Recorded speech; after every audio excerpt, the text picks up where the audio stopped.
Welcome to the Commodore 64 Crypt. In this one video, we're gonna take a look at Aztec Challenge by Paul Norman. This is definitely one of the names that you'll hear quite a bit when we talk about old Commodore 64 games that are noteworthy, and we'll see why here on his second game ever made. His first one was Forbidden Forest. So here's the game demo. Okay, it's over. That was a nice play, thank you very much.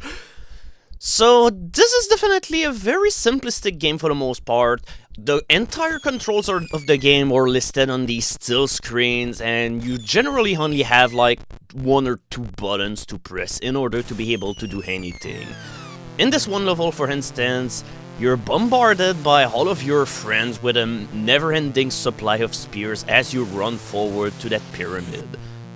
All in all, it's pretty easy. You just have to duck under the high spears and jump over the low ones. But the thing is, the timing on the spears can be somewhat off at times, so you cannot really develop a good rhythm into this.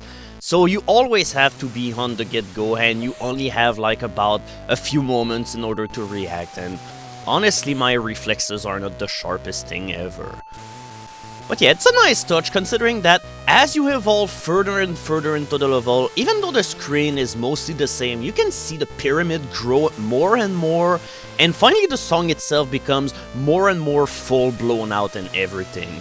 This is not one continuous song that we're hearing, it's just part of a song that are just stuck next to each other and just appended as you made a certain amount of progress on one level. So that's definitely a neat touch, and it always gives you an indication on how far you are into the level.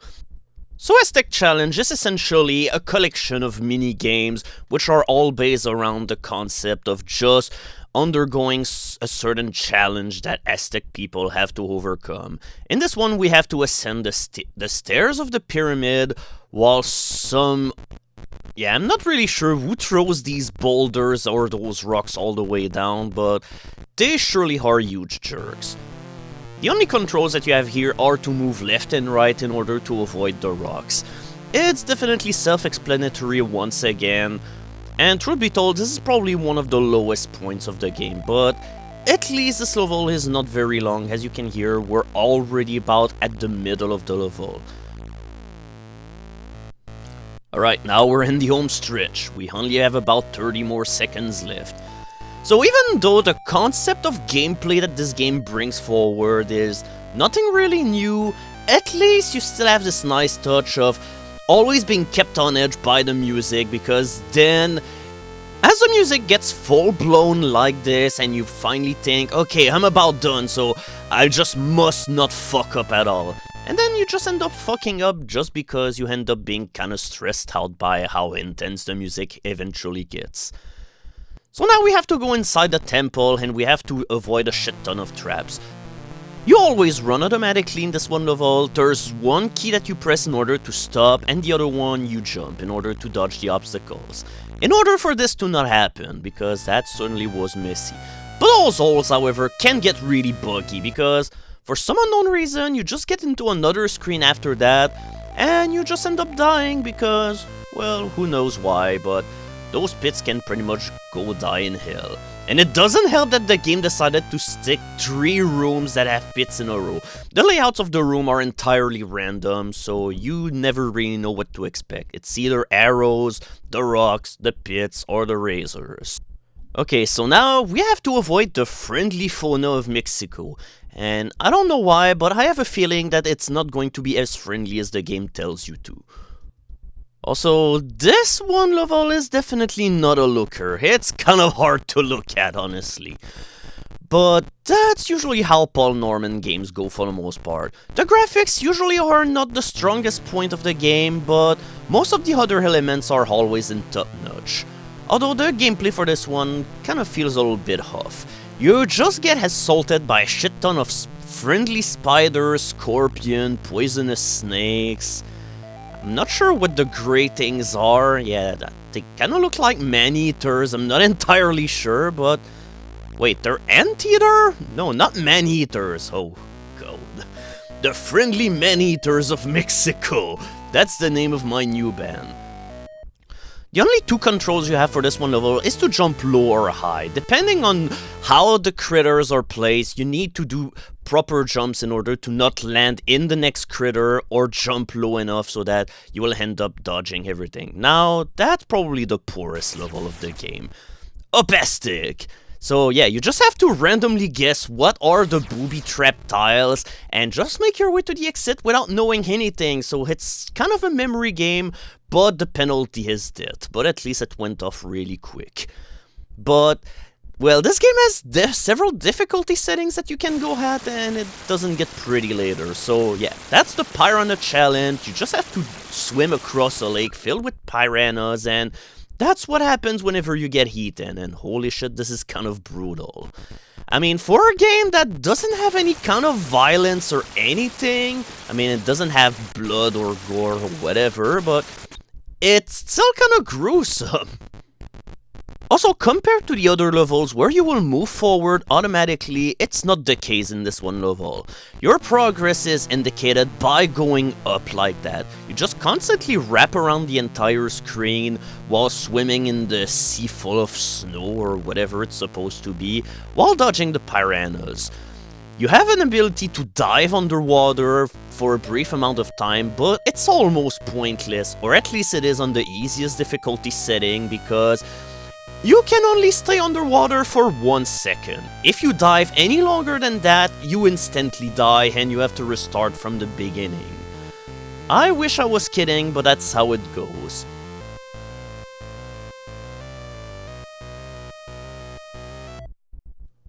Okay, so apparently this challenge was done for freedom.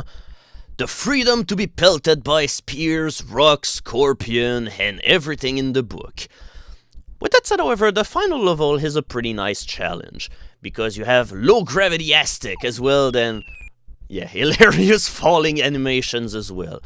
So you just have this randomly generated bridge, and you have to jump depending on the gaps that appear onto the bridge.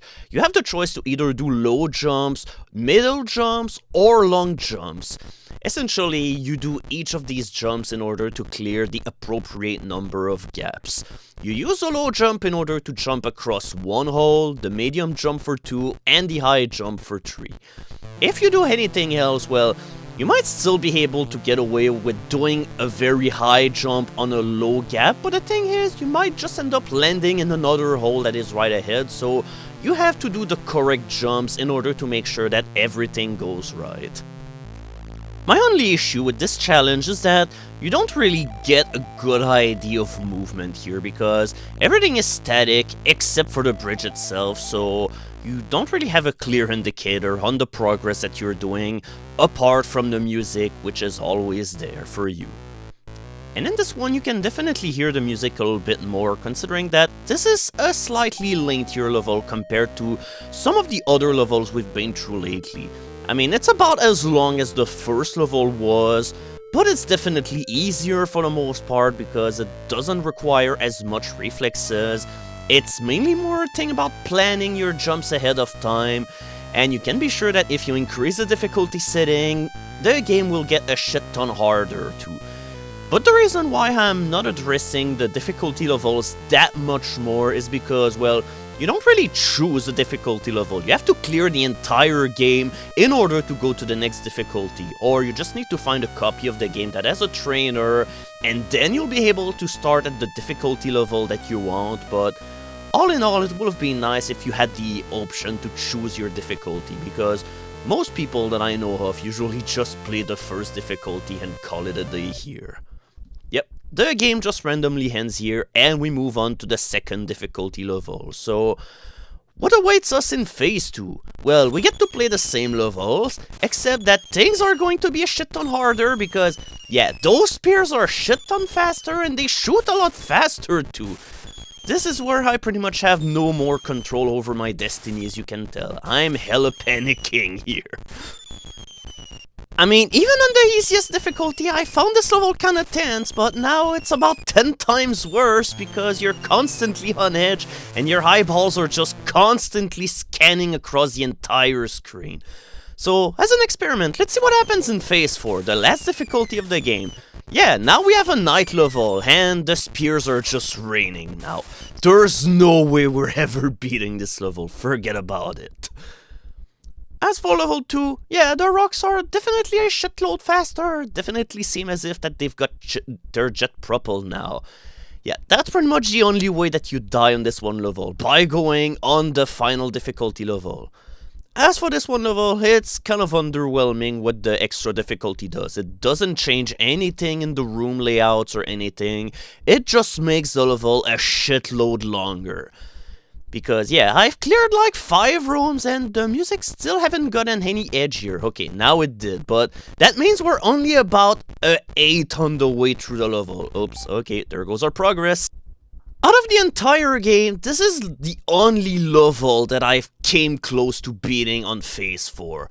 You just have to pretty much exploit the very generous hitboxes of the enemies, which happen to be very strict, and this way you will be able to survive pretty much insurmountable odds. But now you can see how vital the difference is between doing low and high jumps. You have to judge your things very carefully if you are to survive. But yeah, we've made it all the way halfway through this level. We're doing good, Ow. Okay, this level, however, is complete bullshit. I swear that at this point, more than half of the tiles are rigged with traps, and of course, the one thing about these is that the moment you step on them, you're dead. You don't have an opportunity to walk back or anything. It's insta-death. Even though it will take like 5 seconds for the spears to reach you, you will still die. And now we're gonna see how bullshit this level can be. Okay, we cannot go here.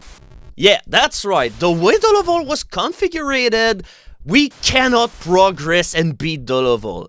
So you'll have to die and reset the room. Oh my god, are these jets or are these fishes? What the hell was that? How are you supposed to dodge this? Well, this is where the dive feature goes into play, because otherwise you're never gonna dodge these fishes. And you must time your dives very carefully, because otherwise, well, this will happen. And when I told earlier that you could not dive more than a second, yeah, I was right, this is what happens. We just drowned. As for the final level, now it seems as if we've forgotten how to jump, and the bridge also is faster too, so once again, good luck making it through this level. I mean, we're running so fast, but oh, come on, I was clearly in the middle of a jump here. How could you do that to me, you game? Yep, it did it again. We're just going to see it in slow motion. Yep. This is pretty much the worst thing. This level, however, is completely unfair. The main reason why I call it unfair is mainly because of this. Yeah, you saw that I jumped clearly at the last moment, and yet I couldn't make this jump. Your jumps have to be pixel perfect, and that's definitely a huge impediment to playing and enjoying this level, so yeah, Phase 4 is pretty much unbeatable, don't even try. And that'll be it for Aztec Challenge. Definitely a unique game for sure. The gameplay is definitely a bit too simplistic, but its atmosphere is pretty hard to beat. You should at least give it a try.